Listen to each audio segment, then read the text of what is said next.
Welcome to my Chanel Katie English Info. Please subscribe, like, and share. Thank you. Hello guys, this is Khurshid Ansari. I hope that you must be fit and fine.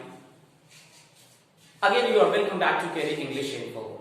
Guys, in previous series I have taught you WH family in two parts. आज मैं आपके लिए लाया हूँ इसका तीसरा part WH, जिसमें सारे WH जो है मिक्स हैं, prepositional और conjunction. तो आइए सबसे पहले हम बात करते हैं पहला WH फ्रॉम वेयर. दोस्तों फ्रॉम वेयर का मतलब होता है कहां से. तो आइए देख लेते हैं इसका इस्तेमाल कैसे होता है. हम इस WH फैमिली का इस्तेमाल जो है किसी से जानने के लिए, इंफॉर्मेशन जानने के लिए, प्लेस की जानकारी लेने के लिए हम पूछते हैं. तो हम इसे कहेंगे आप कहां से हैं, तो हम इसे कहेंगे फ्रॉम वेयर आर यू, या तो हम कह सकते हैं वेयर आर यू फ्रॉम. चलिए अब हम बात करते हैं दूसरा है हमारा इन विच. और इन विच का मतलब होता है किस में. तो दोस्तों अगर आपको कहना हो कि आपको किस पन्ने में गलती मिली, तो हम इसे ऐसे कह सकते हैं in which page did you find mistake. चलिए एक और एग्जांपल ले लेते हैं. जैसे हमें कहना हो कि आपका बेटा किस बिल्डिंग में रहता है, तो हम इसे ऐसे कहेंगे in which building does your son live. तो मुझे आशा है कि आपको फ्रॉम वेयर और इन विच आपको समझ में आ गया होगा. आइए अब हम बढ़ते हैं थर्ड की ओर, और थर्ड में हम आते हैं फॉर व्हाट. दोस्तों फॉर व्हाट का मतलब होता है किस लिए. लेकिन दोस्तों याद रखिएगा, कंफ्यूज नहीं होंगे. किस लिए, फॉर व्हाट का इस्तेमाल हम जो है रीजन को जानने के लिए करते हैं. जैसे आपको कहना हो कि मैंने एक आदमी को देखा, मैंने देखा भाई उसका पांव हाथ सब चीज अच्छा है, लेकिन क्या है वो फिर भी भीख मांगता है. तो मैंने उससे सवाल कर दिया कि भाई तुम भीख किस लिए मांगते हो. तो हम इसे अंग्रेजी में हम कहेंगे for what do you beg. या तो हम ऐसे भी कह सकते हैं what do you beg for. अब ध्यान देंगे यहां पर थोड़ा सा WH से डिस्ट्रैक्ट होकर के हम बात करेंगे. जैसे कोई आदमी बहुत ही ज्यादा चिंतित है और उस चिंता में हम उसे कंसोलेशन देंगे और हम कहेंगे कि भाई चिंता मत करो, मैं किस लिए हूं, या don't worry what I am for. लेकिन दोस्तों आपको लगा होगा कि ये WH फैमिली है, लेकिन मैंने WH फैमिली का इस्तेमाल यहां नहीं किया है. मैंने क्या बोला, व्हाट आई एम फॉर, मैं किस लिए हूं. तो यहां पे क्वेश्चन नहीं किया हूं, कंसोलेशन दे रहा हूं. तो मुझे आशा है कि फॉर व्हाट भी आपको समझ में आ गया होगा. आइए देखते हैं आगे बढ़कर के अब हम बात कर लेते हैं चौथे नंबर की. तो दोस्तों चौथा नंबर में हमारा है फॉर whom. दोस्तों फॉर whom का मतलब होता है किसके लिए.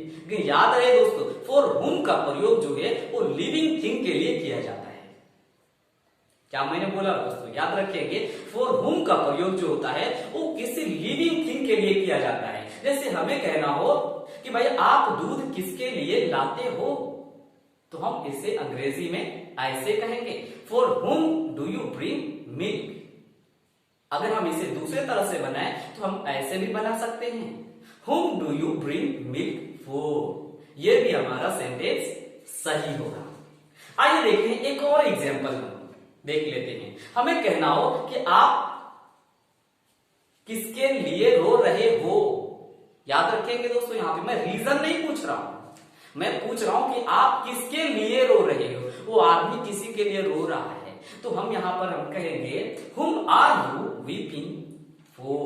या तो हम कह सकते हैं for whom are you weeping. तो मुझे आशा है ये भी आपको समझ में आ गया होगा. आइए अब हम बात करते हैं नंबर 5th की ओर.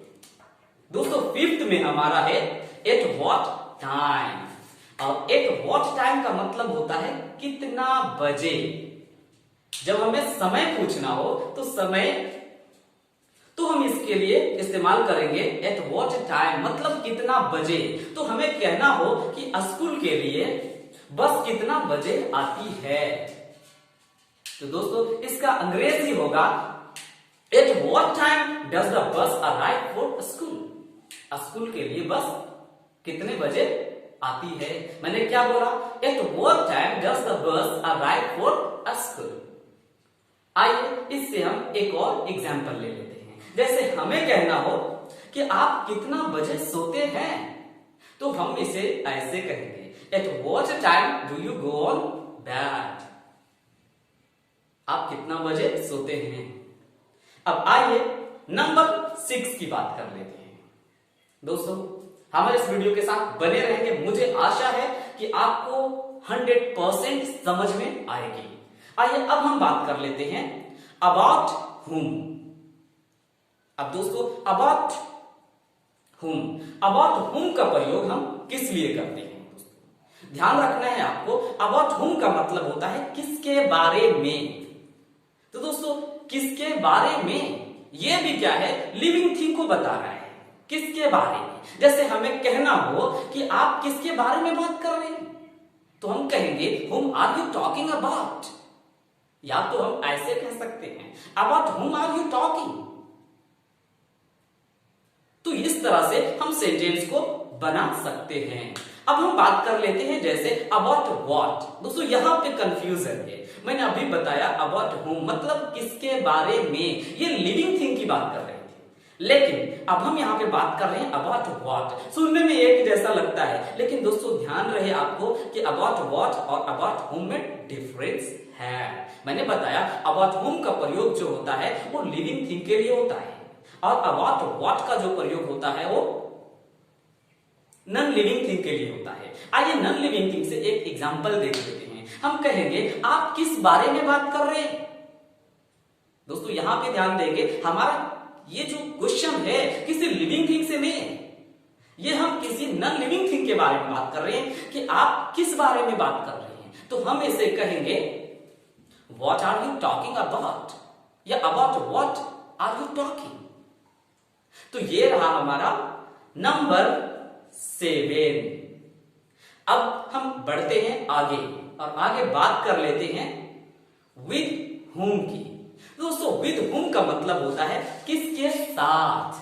तो किसके साथ हमें कहना हो कि भाई आप किसके साथ जाओगे, तो हम अंग्रेजी में कहेंगे with whom will you go। अगर हमें कहना हो कि आप वहां किसके साथ रह रहे हो, तो हम इसे कहेंगे with whom have you been living there। चलिए दोस्तों ये था हमारा नंबर 8। अब हम बात करते हैं नंबर 9 की। तो दोस्तों 9 है हमारा since when, और since when का मतलब होता है कब से। कब से, सब समय पूछ रहा हूं मैं यहां पर, कब से। जैसे हम कहेंगे कि आप कब से यहां रह रहे हो, तो हम इसे अंग्रेजी में कहेंगे since when have you been living here। चलिए एक और एग्जांपल लेकर के देखते हैं। हम कहेंगे वह कब से मेरा इंतजार कर रहा है, तो since when has he been waiting for me। तो दोस्तों पता चला कि इसका इस्तेमाल हम समय को पूछने के लिए इस्तेमाल करते हैं। तो दोस्तों मुझे आशा है कि यह भी वीडियो आपको बहुत ही अच्छे ढंग से समझ में आ गया होगा। Thank you.